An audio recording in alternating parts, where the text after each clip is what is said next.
And most welcome guest. Speech number 2. It's a big night for me. No notes this evening.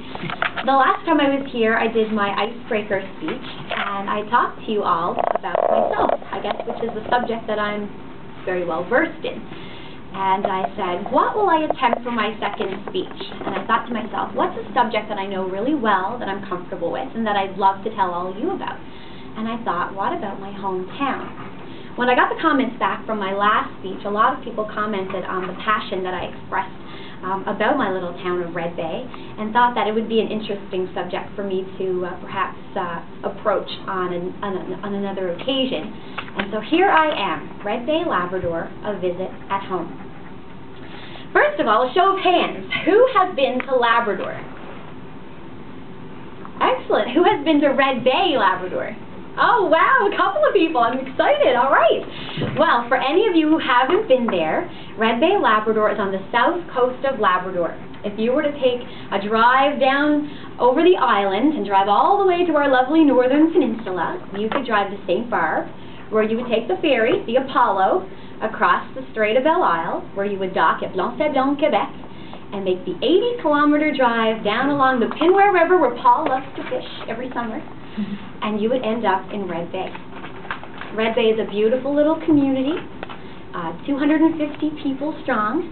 When I lived there 11 years ago, we had 400 people, but since the demise of the fishery and I guess the shape of the economy, a lot of people have seen fit to move away to seek employment and whatnot. So we have 250 people living there today, among which, of course, are my mom and dad and some cousins and relatives and so on and so forth. It's a lovely little town. It has just a huge character about it, and anybody who goes there, you can just sit on a bank somewhere, and whether it be winter or summer, now winter you might freeze, but you know, you could try it.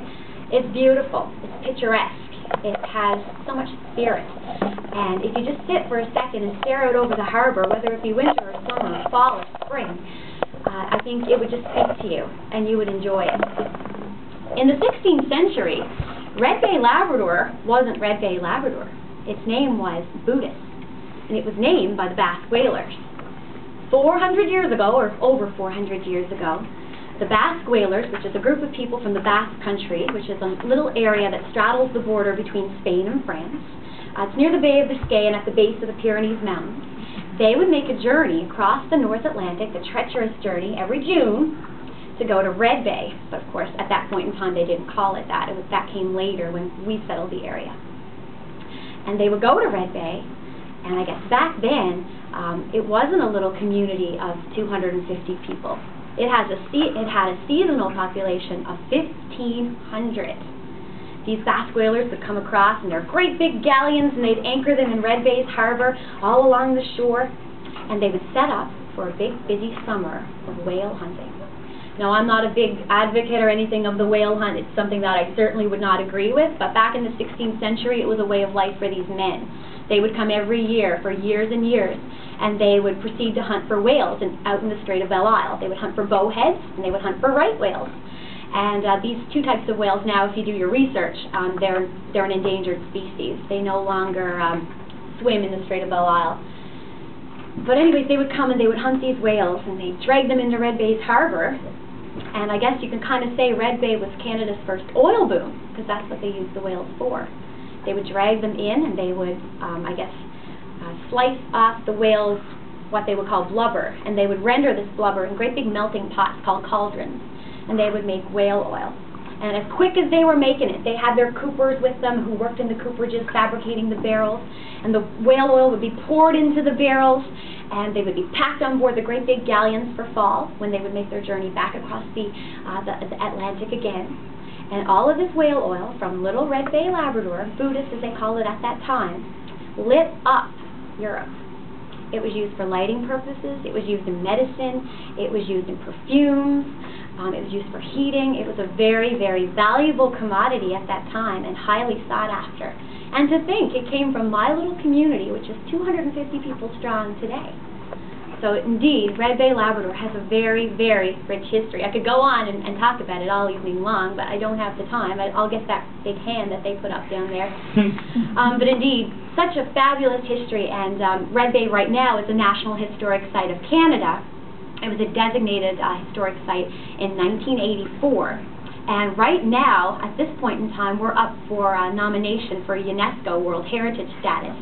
If we get that, which we believe we will be the third UNESCO World Heritage property in Newfoundland and Labrador, and that will make it the only place in the entire world where we have 3 UNESCO World Heritage sites in such close proximity to each other. Because, of course, for any of you who are history buffs, you will know that in Grossmoor National Park they have this designation, and also down in Lansa Meadows at the Viking site they have this designation as well. So if we get it, we'll be the only place in the entire world that has 3 in such close proximity to each other because of our rich history and rich culture. In Red Bay, if you were to visit it today, we have 2 beautiful visitor centers, which is owned and operated by Parks Canada, and we have some fabulous things on display for people to see. We have the oldest example of European boat building in all of North America. It's a whaling chalupa, which was actually used 450 years ago to hunt for whales. We have in our harbor, for people who might be into scuba diving here, we have 7 shipwrecks at the bottom of Red Bay's harbor, one which will be brought up to go on display in years to come. But you can go down and see these marvelous shipwrecks which have been so well preserved by the cold temperature of the water and by the sand and silt that covers them in part. So indeed, it's just an underwater, it's just such a wonderful world underneath the water in Red Bay's harbor. In addition to all the wonderful history I'm telling you about, Red Bay is just a beautiful little spot to visit. We have, in the community, we have one restaurant, and that restaurant, of course, is called Whalers Restaurant, what a fitting name. And that's the best place in the world for a plate of French fries and a good piece of chicken.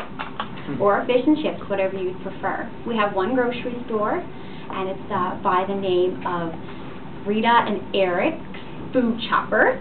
And we have one school. There's 40 kids in the school, and it's just a fabulous little community to go visit. And we welcome you. We'd love to have you come by.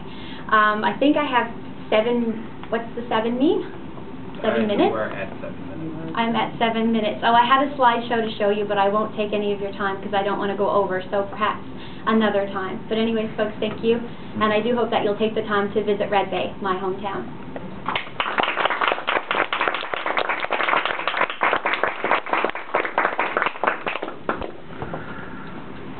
One of the fellows I worked with visited Red Bay this summer on his vacation, and he raved about quite how beautiful it was, which spot to visit.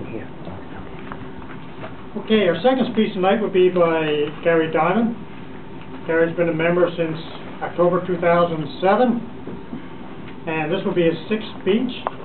Those of us who know Gary know he's quite enthusiastic about astronomy, but his speech tonight is simply, I just don't like Mondays.